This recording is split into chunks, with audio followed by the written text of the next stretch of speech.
સમગ્ર રાજ્યમાં વરસાદી માહોલ જામ્યો છે ત્યારે રાજ્યમાં સાર્વત્રિક વરસાદ વરસી રહ્યો છે। સુરત જિલ્લામાં મેઘરાજા રૌદ્ર સ્વરૂપ દેખાડ્યું છે।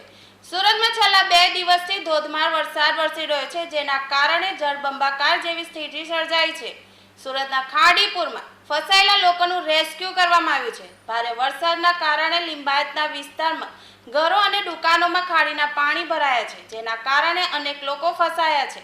ખાડીપુરની સમસ્યા વચ્ચે ફાયર વિભાગની સરાહનીય કામગીરી સામે આવી છે। ગીતાનગરમાં પ્રથમ માળે ફસાયેલી મહિલાનું રેસ્ક્યુ કરાયું હતું। ગત રોજ ખાડીપુરના પાણી વચ્ચે મહિલા ઘરમાં ફસાઈ હતી। ઘરમાં ઘૂંટણસમા પાણીમાં ગર્ભવતી મહિલા ફસાઈ હતી।